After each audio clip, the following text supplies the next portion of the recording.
بسم اللہ الرحمن الرحیم۔ السلام علیکم۔ آج 16 جنوری بروز منگل ہم بات کریں گے پاکستان تحریک انصاف کے حوالے سے بڑی اہم ڈیولپمنٹ سامنے آئی ہے۔ پاکستان تحریک انصاف کو بطور رجسٹرڈ پارٹی کے نوٹیفیکیشن جاری کر دیا گیا ہے، اور پارٹیوں کی جو رجسٹرڈ پارٹیوں کی لسٹ ہے اس میں پاکستان تحریک انصاف کو بھی شامل کر دیا گیا ہے۔ اب میں آپ کو بتاؤں گا کہ کس طریقے سے پاکستان تحریک انصاف کے خلاف جو منصوبہ تھا وہ بری طرح ناکام ہو گیا ہے، اور بلہ لے کر بھی نہ صرف پاکستان تحریک انصاف مخصوص نشستوں کے جو اہل ہو چکی ہے، بلکہ پاکستان تحریک انصاف سرپرائز بھی دے سکتی ہے۔ اس کی تفصیل میں آپ کے ساتھ شیئر کروں گا، اور اس میں نہ صرف الیکشن ایکٹ، الیکشن رولز، اور پھر جو سینئر آئین کو سمجھنے والے آئین دان آپ ان کو کہہ لیں، اور آئین کی تشریح کرنے والے، ان کی تفصیل بھی میں آپ کے ساتھ شیئر کروں گا کہ پاکستان تحریک انصاف آج بھی میدان میں ان ہے، اور پاکستان تحریک انصاف کے پاس آج بھی جو ایک کارڈ ہے کھیلنے کو وہ کھیل رہی ہے۔ اس کے اوپر ہم بات کریں گے، اور ساتھ میں آپ کو بتاؤں گا ایک تو شیخ رشید آج دوبارہ گرفتار ہوئے ہیں، ان کے مقدمات کے حوالے سے بھی مختصر بات کریں گے، اور ساتھ جو الیکشن کمیشن میں رجسٹرڈ سیاسی جماعتوں کی نئی فہرست جاری ہوئی ہے جس میں پاکستان تحریک انصاف کو بھی شامل کیا گیا ہے، اس کے اوپر بھی ہم بات کریں گے۔ پہلے ایک ایشو کے اوپر مختصر بات کر لیتے ہیں، وہ پاکستان تحریک انصاف کے قائدین کی آپس میں اختلافات ہیں، اور یہ اختلافات بدقسمتی سے جب عوام میں کیے جائیں تو پھر جماعتوں کو بڑا نقصان ہوتا ہے۔ وہ جماعت جو اس وقت جس پر جتنا ظلم ڈھایا جا سکتا تھا وہ ظلم ڈھایا گیا ہے، لوگوں کو گرفتار کیا گیا ہے، لوگوں کے گھر توڑ دیے گئے ہیں، کاروبار برباد کر دیے گئے ہیں، جو کیا جا سکتا تھا وہ کیا گیا ہے اور ابھی تک جاری ہے۔ جس کے جو روح رواں ہیں جس جماعت کے، وہ جیل میں ہیں، اور کوئی پتہ نہیں ہے وہ کب تک جیل میں رہیں گے، اور سلسلہ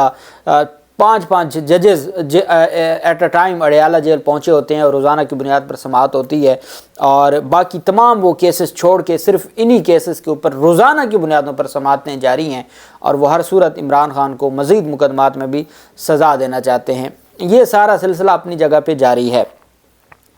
لیکن پاکستان تحریک انصاف کو باہر کسی نے آج تک، میں سمجھتا ہوں کہ کسی نے نقصان نہیں پہنچایا۔ پاکستان تحریک انصاف کو ہر وہ موو جو مخالفین کی جانب سے، پاکستان تحریک انصاف کے جو مخالفین ہیں ان کی جانب سے جو بھی کوئی قدم اٹھایا گیا وہ الٹا پاکستان تحریک انصاف کو فائدہ دے گیا، لیکن جو اندرونی ان کے معاملات ہیں، جو چونکہ سیکنڈ لائن لیڈرشپ یا تو چھوڑ چکی ہے یا جیلوں میں ہے، تو جو تھرڈ لائن لیڈرشپ ہے ان کے آپس کے اختلافات نے پارٹی کو بہت نقصان پہنچایا، اور اس وقت جب بہت زیادہ ضرورت ہے لوگوں میں حوصلہ پیدا کرنے کی اور امید پیدا کرنے کی تاکہ وہ 8 فروری کا جو مارکہ ہے وہ جیت سکیں، تو ایسے میں سینئر جو رہنما ہیں، ایک سیکرٹری اطلاعات ہیں، ان کی جانب سے رؤوف حسن جو فواد کے بھائی ہیں، جو پاکستان تحریک انصاف کے پاکستان مسلم لیگ نون اور موجودہ جو وزیر ہیں فواد، ان کے بھائی ہیں رؤوف حسن، تو وہ پاکستان تحریک انصاف کے سیکرٹری ہیں، سیکرٹری اطلاعات ہیں، اور وہ بڑے دبنگ طریقے سے پاکستان تحریک انصاف کا موقف بھی پیش کرتے رہتے ہیں۔ دوسری جانب شیر افضل مروت ہیں، عمران خان کے بعد پاکستان تحریک انصاف میں چونکہ مراد سعید ہے یا حماد اظہر ہے یا باقی جتنی بھی لیڈرشپ ہے، شاہ محمود قریشی ہے، جو گیدرنگ کر سکتے ہیں، جو جلسے کر سکتے تھے، چونکہ وہ سارے نہیں ہیں، تو ان کے بعد پھر شیر افضل مروت ایسے ایک لیڈر پاکستان تحریک انصاف کے ہیں جو خیبر پختونخوا میں بھی جنہوں نے بڑے جلسے کیے، اور اب وہ سندھ میں بھی گئے ہوئے ہیں عمران خان کے احکامات پر۔ تو آپس میں ان کی جو حامد خان صاحب کی جانب سے، حامد خان صاحب ایک سینئر قانون دان ہیں، ان کی رائے تو میں سمجھتا ہوں کہ اس کے اوپر تو کسی کو غصہ نہیں کرنا چاہیے، اور دوسری جانب جو اس طریقے سے آپس کے معاملات ہیں ان کو ختم ہونا چاہیے۔ اگر آپ کو کسی سے اختلاف ہے بھی تو وہ اختلافات آپ ذاتی اختلافات ذات تک رکھیں، آپ ان کو سوشل میڈیا اور میڈیا کی زینت نہ بنائیں، اس سے پارٹی کو آپ نقصان پہنچا سکتے ہیں، فائدہ نہیں دے سکتے، اور اس وقت جب بہت زیادہ ضرورت ہے کہ آپ بڑے جو تحمل کے ساتھ چیزوں کو لے کے چلیں، اور صرف 8 فروری اور پاکستان تحریک انصاف کا جو بیانیہ ہے اس کو لے کے چلیں، تب ہی جا کے کامیابی ہو سکتی ہے۔ دوسری جانب پاکستان تحریک انصاف کے سابق اتحادی شیخ رشید اور سابق deputy speaker Punjab assembly Wasiq Qayyum اور پاکستان تحریک انصاف کے جو 15 کارکنان تھیں، اب واسق قیوم اور 15 کارکنان کی عبوری ضمانتیں منظور ہو گئی ہیں، جبکہ شیخ رشید کو 11 مقدمات میں ضمانت مل گئی ہے، صرف ایک مقدمے میں ان کو گرفتار کیا گیا ہے۔ 12 مقدمات میں ان کی عبوری ضمانت کی درخواستوں پر فیصلہ محفوظ ہوا تھا جس کو عدالت نے سنایا ہے۔ 11 مقدمات میں عبوری ضمانت کنفرم کر دی ہے، لیکن ایک مقدمے میں گرفتار کیا گیا ہے۔ پاکستان GHQ حملہ کیس کی سماعت میں دہشت گردی جو انسداد دہشت گردی عدالت ہے وہاں پر سماعت ہوئی. 3 امیدواروں سمیت 24 جو کارکنان کی جو ضمانتوں پر فیصلہ محفوظ کیا جو سنایا گیا. انسداد دہشت گردی کی خصوصی عدالت کے جج ملک اعجاز آصف نے فیصلہ دیتے ہوئے سابق ڈپٹی اسپیکر پنجاب اسمبلی واسع قیوم عباسی اور PTI کارکنان کی عبوری ضمانتیں منظور کیں. GHQ حملہ کیس میں شیخ رشید کی ضمانت کنفرم ہو گئی ہے. عدالت نے 1 لاکھ روپے کے مچلقوں کی عوض ان کی ضمانت منظور کی. 9 مئی شیخ رشید اور راشد شفیق کی مورگا اور تھانہ سٹی کیسوں میں بھی ضمانتیں کنفرم ہو گئیں. اور اس کے علاوہ جو تھانہ نیو ٹاؤن تھا اس میں 9 مئی کا جو مقدمہ تھا وہ ان کے خلاف درج تھا. تھانہ نیو ٹاؤن پولیس نے حساس ادارے کے دفتر پر حملے اور جلاؤ گراؤ میں ان کو باقاعدہ عدالت سے ضمانت خارج ہوئی. کمرہ عدالت کے باہر سے ان کو گرفتار کیا گیا ہے. شیخ رشید کے وکیل سردار عبد الرازق کا کہنا ہے کہ شیخ راشد شفیق کی تمام مقدمات میں ضمانت کنفرم ہوئی. تاہم نیو ٹاؤن کی ضمانت شیخ رشید کی جو ہے وہ خارج ہوئی ہے. پولیس انہیں تھانے لے گئی ہے. کل انہیں عدالت میں پیش کیا جائے گا. انہوں نے کہا کہ جج بہت اچھے ہیں جنہوں نے تقریباً تمام ہی مقدمات میں ضمانتیں کنفرم کی اور حساس ادارے والا کیس بھی ایسے ہی ہے. شیخ رشید کا حمزہ کیمپ مقدمہ میں براہ راست کوئی کردار نہیں تھا. انہوں نے کہا کہ جج صاحب نے انہیں ہنستے ہوئے کہا کہ کچھ نہیں ہوتا شیخ صاحب، کچھ دن جیل میں لگائیں. چونکہ یہ باتیں پہلے ہی سامنے آنا شروع ہو گئی تھیں کہ شیخ رشید کا جیل جانا بھی ٹھہر چکا ہے، تو جج صاحب نے بھی مسکراتے ہوئے کہا کہ 12 مقدمات میں 11 میں ضمانت دے دی اور 1 مقدمے میں کہا کہ کوئی نہیں شیخ صاحب آپ چند دن جیل میں گزاریں. شیخ صاحب تو پہلے چلہ کاٹ آئے ہیں اور ماضی میں بھی وہ اپنی جو ہے وہ بھگت چکے ہیں جیل کو. اب معاملہ آ جاتا ہے پاکستان تحریک انصاف کا. پاکستان تحریک انصاف میں جو آرٹیکل جو سیکشن 215 ہے جس کے تحت پاکستان تحریک انصاف کو ان سے بلے کا نشان چھینا گیا ہے، اس میں جو سیکشن 215 سب سیکشن 5 ہے اس میں لکھا ہوا ہے if a political party or parties to whom show cause notice has been issued under subsection 4 fails to comply with the provision of section 209 section 210, the commission after affording it or them an opportunity of being heard declare it or them ineligible to obtain an election symbol. کہ اگر وہ article جو section 209 اور 210 کی خلاف ورزی inter party انتخابات کے حوالے سے، تو پھر کیا ہوگا کہ الیکشن کمیشن ان سے سمبل واپس لے سکتا ہے. to obtain an election symbol for declaration to them an opportunity to مجلس شورا پارلیمنٹ، کہ جی اس کو جو ہے نا وہ پارلیمنٹ کے لیے انتخابات کے لیے جو سمبل ہے وہ واپس لے سکتا ہے. پروونشل اسمبلی اور local government and the commission shall not allocate an election symbol to such political party or combination of political parties in subsequent elections, وہ جب تک جو سیکشن 209 برقرار رہتا ہے. اب سیکشن 215 میں پولیٹیکل پارٹی کا جو سٹیٹس ہے وہ برقرار رہتا ہے، صرف ان سے لیا جاتا ہے سمبل. اب اس میں جو پاکستان تحریک انصاف ہے، سلمان اکرم راجہ صاحب کہتے ہیں کہ پاکستان تحریک انصاف بطور سیاسی جماعت چونکہ وہ رجسٹرڈ ہے اور وہ ویلڈ جماعت ہے. پاکستان تحریک انصاف کے لوگوں نے جب کاغذات نامزدگی جمع کروایا تو وہاں ایک خانہ آتا ہے جہاں پہ پولیٹیکل پارٹی کا لکھا ہوتا ہے، وہاں پاکستان تحریک انصاف کے امیدواروں نے پاکستان PTI لکھا ہوا ہے.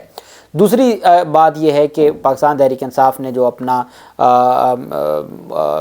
لسٹیں جاری کرنی ہیں وہ بھی پاکستان تحریک انصاف کی. اب PTI کے پاس سمبل نہیں ہے لیکن پاکستان تحریک انصاف بطور جماعت برقرار ہے. جب وہ بطور جماعت برقرار ہے اور پاکستان تحریک انصاف نے جو لسٹیں جمع کروائی ہوئی ہیں ریزروڈ سیٹوں کے لیے وہ بھی برقرار ہیں. انہوں نے کہا کہ جیسے انتخابات ہوتے ہیں اور پاکستان تحریک انصاف انتخابات جیت جاتی ہے تو وہ PTI بطور جماعت وہ سمبل کو سیٹیں نہیں ملتی، وہ PTI یا کسی سیاسی جماعت کو سیٹیں ملتی ہیں. تو چونکہ پاکستان تحریک انصاف بطور سیاسی جماعت آج بھی قائم دائم ہے، اس وجہ سے پاکستان تحریک انصاف کو کسی بھی صورت میں محروم نہیں کیا جا سکتا ان سیٹوں سے. سلمان اکرم راجہ صاحب یہ کہتے ہیں جو سیکشن 2515 ہے اس کا سب سیکشن 5 ہے جس میں الیکشن سمبل واپس لینے کی بات کی جا رہی ہے، لیکن اس کے باوجود سمبل واپس لینے کے باوجود ہر صورت اس کا جو پارٹی ہے وہ برقرار رہے گی. اب الیکشن رولز میں ایک بات آپ یاد رکھیے گا کہ جہاں آئین میں اور قانون میں کہیں کنٹراڈکشن آ جائے تو آئین ہمیشہ پریویل کرے گا اور وہ قانون جو ہے وہ پریویل نہیں کرے گا یا وہ قانون اس کے سامنے کالعدم ہوگا. پھر آ جاتا ہے قانون، ایکٹ اور رولز. جہاں ایکٹ اور رولز میں کوئی ڈفرینس آ جائے تو ہمیشہ ایکٹ جو ہے وہ پریویل کرتا ہے، جو رولز ہیں وہ سیکنڈ نمبر پہ آتے ہیں۔ اب جو الیکشن رولز ہیں 2017 کے، اس کا سیکشن 94 یہ کہتا ہے پولیٹیکل پارٹی کی ڈیفینیشن کرتے ہوئے کہ پولیٹیکل پارٹی سے مراد وہ ہے جس کو سمبل الاٹ کیا جائے۔ اب جب آپ نے آج الیکشن کمیشن کی جانب سے باقاعدہ طور پر یہ جو جاری کیا گیا ہے، الیکشن کمیشن آف پاکستان نے سیاسی جماعتوں کی لسٹ جاری کی ہے، رجسٹرڈ سیاسی جماعتوں کی جاری کی ہے، اور اس میں پاکستان تحریک انصاف 166 رجسٹرڈ سیاسی جماعتیں ہیں، اور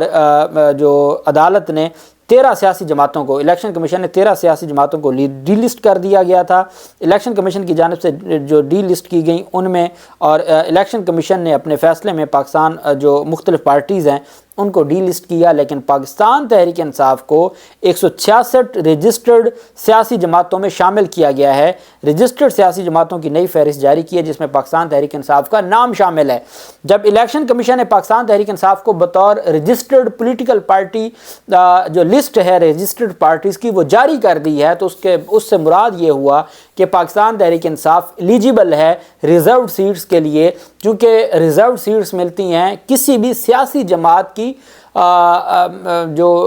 سیٹیں ہوتی ہیں۔ سیاسی جماعت پی ٹی آئی ہے، اب وہ جب پی ٹی آئی کے نامزدگی فارم میں جہاں پی ٹی آئی لکھ دیا گیا ہے، اور جو بعد میں ٹکٹوں کا بھی سارا سلسلہ ہوا ہے، اور پاکستان تحریک انصاف نے جب اپنی لسٹیں جمع کروا دی ہیں، اور پاکستان تحریک انصاف بطور سیاسی جماعت آزاد امیدواروں کی بھی جب لسٹیں جاری کر رہی ہے، کل 9-10 بجے جاری ہو جائیں گی، تو وہ پاکستان تحریک انصاف کے کینڈیڈیٹ ہوں گے۔ سلمان اکرم راجہ صاحب کہتے ہیں کہ انتخابات کے بعد جب پاکستان تحریک انصاف کی ممبران عہدیداران انتخابات جیتیں گے اور وہ آزاد امیدوار کے طور پر جیتیں گے، تو پاکستان تحریک انصاف کو جو ریزرو سیٹس ہیں وہ اپنے جو ان کا پرسنٹیج ہے اس کے مطابق مل جائے گی۔ یہ سلمان اکرم راجہ صاحب کا موقف ہے، اور ان کے موقف کو آج ہی 166 رجسٹرڈ سیاسی جماعتوں کی لسٹ جاری کی ہے، اور الیکشن کمیشن نے پی ٹی آئی کو اس میں شامل کر کے سلمان اکرم راجہ صاحب کا جو موقف ہے اس کو درست قرار دیا ہے۔ اب اس میں صرف ایک رکاوٹ آ سکتی ہے، وہ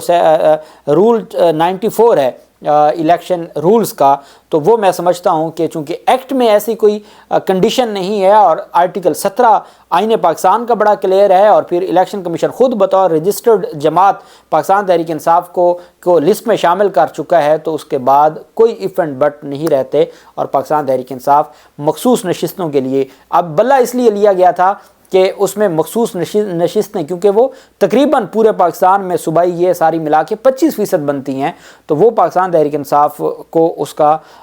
جو حق ہے وہ مل جائے گا، اور یہ سلمان اکرم راجہ صاحب نے ہی کہا ہے، اور الیکشن ایکٹ بھی اس میں بڑا کلیئر ہے، اور الیکشن کمیشن کی لسٹ بھی اس میں بڑی کلیئر ہے۔ اللہ پاک پاکستان کا حامی و ناصر ہو۔ بہت شکریہ۔ اللہ حافظ۔ پاکستان زندہ باد۔